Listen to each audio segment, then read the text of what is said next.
Hey y'all, hi, it's time for another episode of New Makeup Hot Takes. This is the YouTube television international internet production show in which I select like a small handful of new makeup releases, things that are new to the market about which I have something to say. So I'm not talking about everything because most of it's boring and or other people maybe have more light to shed on it than I do. There are some things about which I have some sizzling hot takes, and that's what I'm going to be discussing today. If you're new to my channel, welcome. I'm Hannah. I make makeup and fashion videos. And I also am the published author of a prize-winning book of poetry, which I will link below. I hope you will subscribe, and let's get into the meat of the video. New makeup, hot takes. New makeup, hot takes. Oh, new makeup, hot takes. New makeup, hot takes. Oh, before I forget, I'm so glad I didn't forget this. My brilliant friend, Julia Frodal, who I've mentioned so many times, and many of you have started working with her, taken one of her incredible group courses. So Julia's teaching a course that's new to her about communication. And I think it's such a brilliant application of her skill set. The really life-changing classes that I've taken from her are the one about compassion, like a deep compassion that starts with compassion for the self and then extends out to others. And her meditation course, Become Ocean, which is for the first, I think, 2 months of every year. As I've said before many times, working with her has completely changed my life. She's just an incredible guide to the inner life. She helps people grow. So this course, I'm reading directly from her website, a course in communication skills that builds compassion and connection, skills that minimize defensiveness and other blockades to understanding. The teachings in this course will benefit all of your relationships, including personal, work, and general societal relationships. It just makes so much sense, having worked with Julia before, that she would be offering something like this. And I can't wait. I'm taking it. It starts on the 13th. If this video isn't edited in time and you're watching this and the course has already started, you can probably join retroactively. I'll put details about that in the description box down below. I always try to let you know when something new is coming from Julia because I just value what she does so much and I have benefited from it personally so much. Okay, new makeup hot takes. There are so many things that made me laugh this time. I was looking through trying to decide what to talk about and it was giving me the giggles. Just ridiculous things. Trend mood is a ridiculous place. The world of new makeup is a ridiculous world. That's like kind of how I'm feeling today. I am actually starting with this. This is not ridiculous. We'll get to the silliness in a minute, but I actually reviewed everything yesterday and picked the things I was going to talk about. And then when I checked back today, there was a new thing, which is this launch from MAC. I have never shopped at MAC. I just missed the MAC train. And so when I see things from MAC, it's almost like I'm looking in a museum. I don't identify as a MAC shopper. I don't know anything about the formulas. So I see this, and actually this is the best thing I've seen from any brand like in a long time, especially cohesively. So look at these lip colors. This is the Nocturna Collection. There's a brownish gray lip that looks absolutely perfect, but the other two lip colors also look perfect, like a pretty pale peach that looks very milky and a terracotta, which is a color that I like for lips. There's a cool toned palette, a set of sheer plummy lip colors that are a little too bright in color for me, and then a burgundy mascara. The thing that's really making this collection stand out to me is the combination of the burgundy mascara with these unusual lip colors. And that center lip color, it looks just like a Royal Scandal, the discontinued Gucci color that I love. It's like my favorite lipstick of all time. I just had to give them some props, right? My hot take is, wow, MAC is stepping off the beaten path, giving the girls what they secretly all want. I mean, it's not such a secret. I feel like we're all crying for it. No brands are listening. Here we see it. And by that, I mean just like the grunge and the lip. And the palette has some grungy colors in it too. I don't know from MAC. You know what I mean? I was just like, I don't know her. And so I see it and it passes me by and then I'll never think of it again. Let us talk about Rhode, my friends. Rhode by Hailey Bieber, which I guess she sold the company. I'm not an authority on business. Can't really speak to that. I don't know what happened. She did like the thing you do, right? You create a business and then it does well and then you sell it for, I guess, $1 billion. When I saw that, I was like, is this an April Fool's joke that I missed? But I guess not. Sold it to e.l.f, but I don't know what that means. Is e.l.f now an umbrella company? Have they always been? Rhode's also going into Sephora. So is e.l.f just, I don't know. There's an e.l.f. I imagine what it was is there's like an e.l.f, like Santa's e.l.f. That was like, I want to be the next makeup. And the first thing I'm going to do is acquire Hailey Bieber's brand. That's my hot take. I don't really care about that. What I care about is this. Once again, the rug has been pulled out from under me because I waited too long in between filming New Makeup Hot Takes. I went to Trend Mood and I saw that Hailey Bieber has released something I really want. So the background is I used to think that this was probably garbage. Rhode, I mean. Then I tried it. Some of it is not good. Some of it isn't good value. The lip balms, which I love the formula and the colors, they get kind of grainy if they get cold because like the shea butter solidifies, or they used to. There were issues with the formula. But I really love some of the skincare. I really fell for the brand, and it's the opposite of MAC, right? I consider myself a Rhode customer to the point where when something launches, I'm like, oh, I better go buy it. Like that's the weird, extremely willing relationship I've developed with Rhode. But then what happens is I go to buy it and it's sold out. And that's what happened this time too. I really want this lemontini lip thing. I like that it's yellow. I like that it's probably lemon flavored. Like that sounds really good to me right now. I like that it's got some sparkle in it. It's reformulated. So this is they've reformulated the lip products to get rid of the problem of it getting grainy, I suppose. But the question is, will it still be as good? Will it still be good? Or did they ruin it by doing that? Because it was such a good formula, a really thick liquidy balm. I saw this and immediately I was like, oh, I better go to the Rhode site and get it.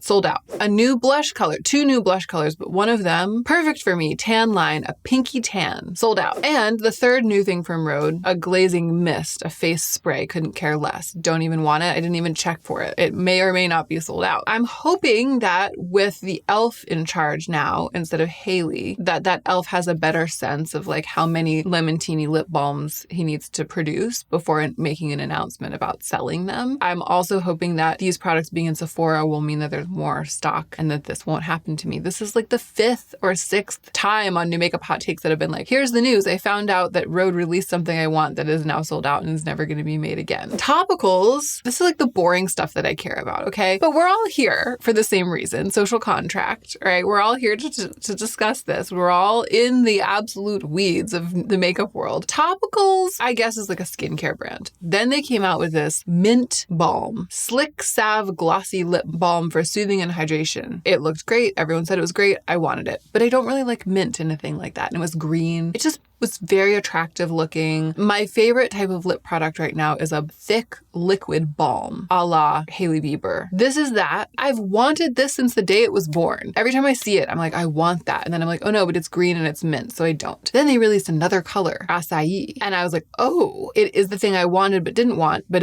not in green and not in mint. But then it was a berry color, and I don't really like a berry color on me. I needed something a little bit grungier, a little bit earthier, a little bit more aligned with my color.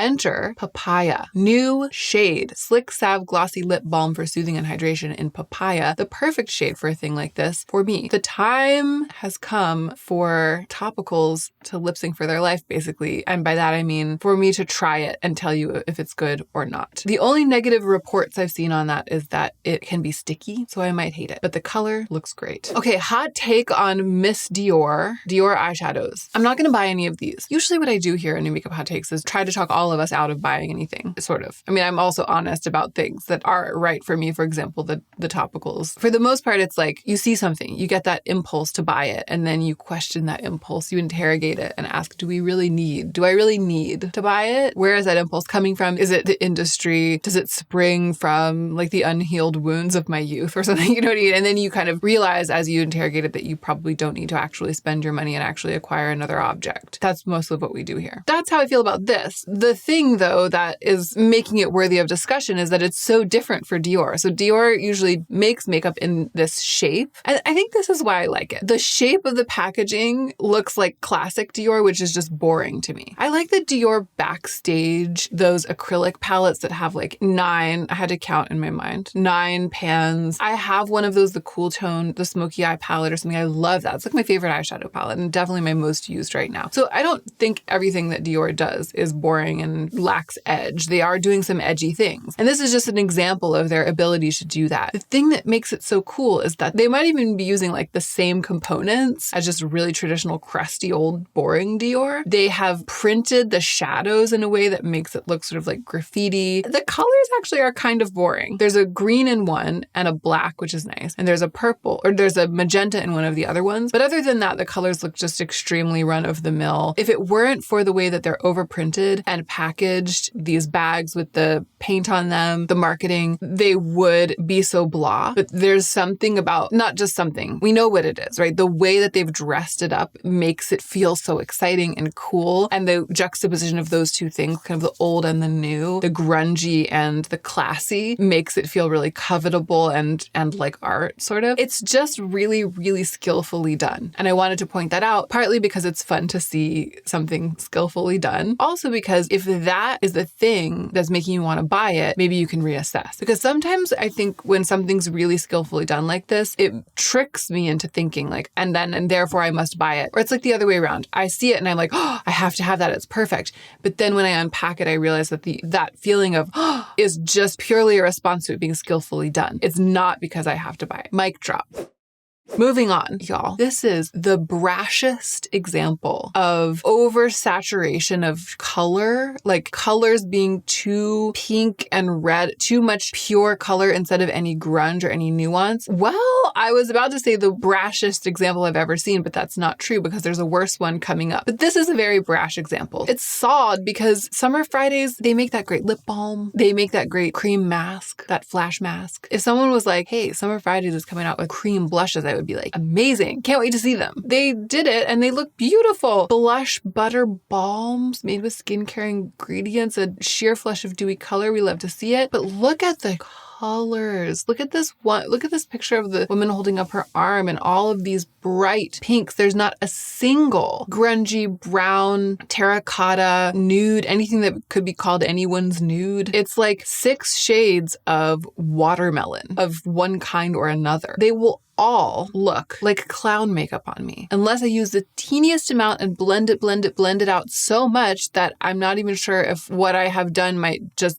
be like blend away my cheek makeup and that the readiness of my skin is showing through and that there's actually no blush on it at all. I need to calm down, but instead I'm going to move on to talk about the worst example of this. Charlotte Tilbury new blush sticks. Unreal Blush Healthy Glow Sticks. These are the shades. Rosy Glow, Peachy Glow, Pretty Glow, Pinky Glow, Berry Glow, and Cherry Glow. And they are bubblegum pink, fuchsia, bright rose, peach orange, cherry red, bright raspberry. Like the shades are unconscionably pure and saturated. Every single one. I mean, it's fine for some blushes to be like that. It's just in a shade range. There has to be a range in terms of how intensely saturated and how primary and sort of middle of the road the colors are. There's no range in that way. Somebody who has the top comment with 344 likes really nailed it. It says, they are very beautiful, but always the same problem. The color scale is always the same. Pink in its tones, purple in its tones, orange in its tones. No intermediate colors, no intermediate tones, no browns. Dior is always the same tones. I wish there were reddish browns. I wish there were natural tones. Yes, 1,000 times yes. Usually the comments on Trend Mood really get me down, but that one really got me together and it says it all. It says it all about this and it says it all about the Summer Fridays blush release as well. And now, this is where it takes an absurd turn. There are those issues, right? Everything being too bright and everything just being what would be clown blush on me. And then the next thing to come up is this NARS release. I've had some time to think about this. I think it might just be the photography. You remember that April Fool's Morphe palette mock-up that was just like an entire giant Morphe palette of all the same shade of brown, like orangey brown? This just looks like that. Again, at first glance, it looks like April Fool's. I feel like I had so many experiences going through Trend Mood this round where I was like, is this an April Fool's joke that just came across my screen at the wrong date? Look at these NARS lipsticks. At first glance, they just truly all look like the same color. And it's so funny to see like a makeup announcement that's like new lipsticks from NARS and then it's like these 6 lipsticks and they're just all the same color. It's so funny. However, upon closer inspection, not only are they not the same color, the main tone, it's variations on a theme, right? Subtle variations on a theme, which I actually really like as long as it's variations on a grungier theme than pink. And that's the thing. I feel like Summer Fridays is variation on the theme of watermelon, which for a blush is just not for me and also just such a basic choice. This is lip colors that are variations variations on the theme of like terracotta. Looks like there's sort of a creamy,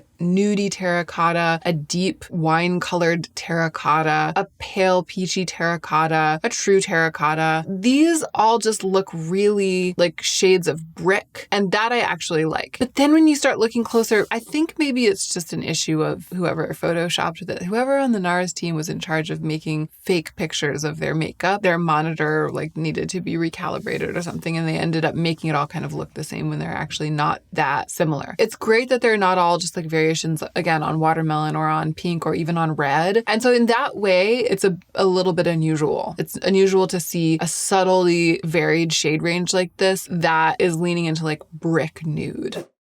Okay.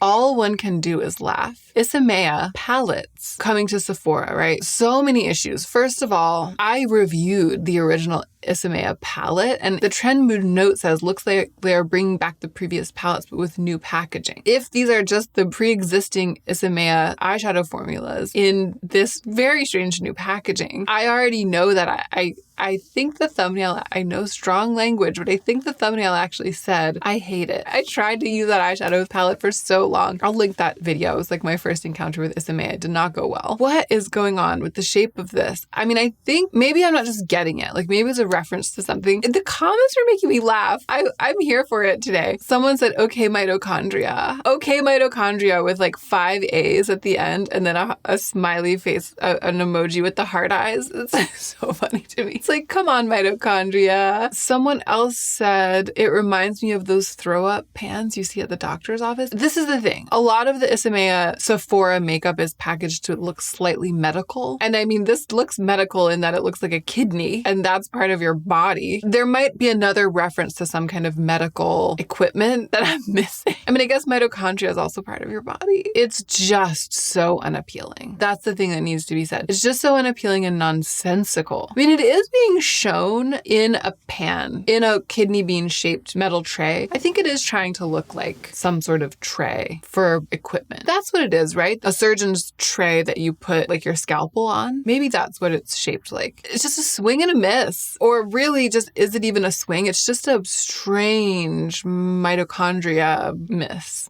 Someone else commented, okay, but why did this immediately make me think the mitochondria is the powerhouse of the cell? Commenters are coming to my aid this week as I tried to figure out what was new to the market and what was going on with it. Lastly, but not least, the hilarity continues with this. It's funny in so many ways. This is what it is. Anastasia Beverly Hills powder bronzer. I saw this and my heart leapt into the sky. I was like, finally, someone is making the blush colors of my dreams. I was like, which cool brand has finally figured out what's gonna look amazing on me? All of these colors, like look at them. It's all like blush mixed with gray. It's like somebody took that watermelon shade range from the Summer Fridays blush launch and mixed every shade with gray, like half Summer Fridays, half gray powder, pressed them into pans, and it's my dream. And then I was like, that's not what happened. They're marketing this as like bronzers for everyone, not even contours, bronzers, a shade range of bronzers. And I was like, that can't be right. Something's gone horribly wrong. Scrolling through, it is so weird. Everything looks gray. I want these. I slowly got the sinking feeling that something had gone wrong. And then you get to the picture of the swatches on the arms and look at the swatches on the lightest model. We have light peach. The first 6 shades are just light peach to dark peach. And then the darkest shade is like this watery rose color. That's not the gray shades that we were seeing, but it's also not bronzer colors. Anyway, I once again went to the comments to figure out what was going on. Anastasia herself has posted, these are not the real life colors. They look so ashy in this picture. You have to see them in the stores. Shrugging girl emoji. They are gorgeous. Of course, typically the comments on this one are all just like, they're so gray. They look weird, right? Clearly something has gone horribly wrong. You just have to laugh. Like, how did this happen? How